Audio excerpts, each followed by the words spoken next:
You are a menopausal woman and you are feeling rotten. Well, fasting is just one part of the battle. Fasting feels fantastic. Fasting has its own learning curve, which I would absolutely love to explain, and I will explain in other videos. But you do have to look at your food. Food is everything.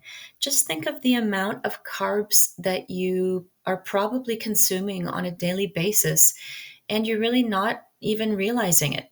So I never thought about this either. I was an active 40-year-old, mid 40s. I was still running.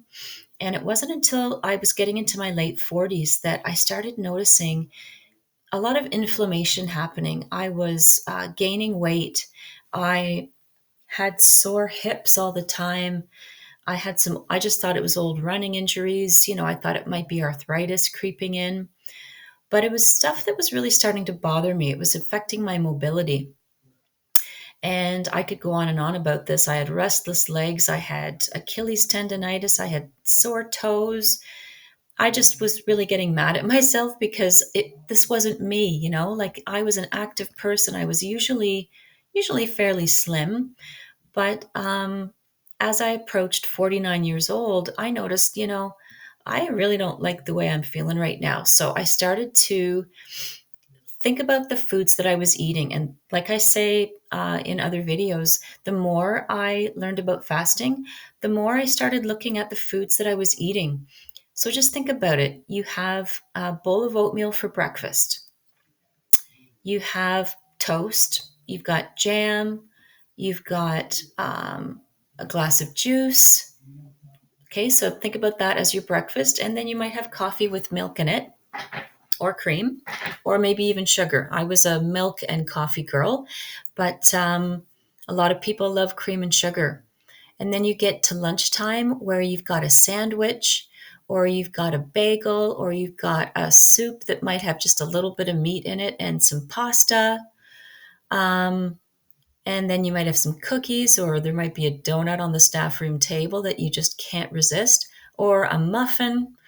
There's all these things throughout the day that tempt us, right? And the more carbs that you're eating, and I haven't even gotten to dinner yet, the more carbs that you're eating, the more you want them. Like you don't quite feel full, or you get that sugar spike and then you crash in an hour or two and you're hungry again. So then think about dinner time. You got to have that side, like potato, rice, spaghetti, pasta, whatever it might be. And, if you think about the amount of space that those things are taking up on your plate, it's a big amount of space. Maybe you've got a chicken breast, or maybe you've got a meat sauce on your pasta. The pasta is still the biggest part of your plate. And then if you have a starchy vegetable on top of that, like carrots, man, oh man, like the amount of carbs it's really adding up. You might not even realize that all these foods have a lot of carbs in them. And then on top of that, you have a glass of wine, or you've got a beer, like a craft beer, or you've got a glass of pop soda, or you've got another glass of juice or milk.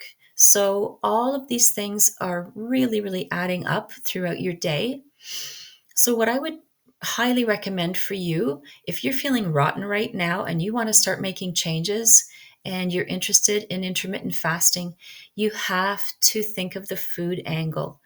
And carbs are what's holding you back in your progress.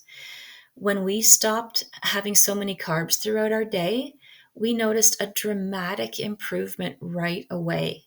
So one of my massive tips for you would be to start a journal. Think about the foods that you're eating throughout the day and write them down. Um, these are probably the foods that are making you feel rotten. And I know they were for me. So once we started eliminating carbs over time, I mean, we did keto right away. So we dove right in, but you don't have to do it this way. Once we started dealing with the carbs, it started to get so much easier. So I hope this helps. Don't forget to click that subscribe button, and I'll see you in the next one.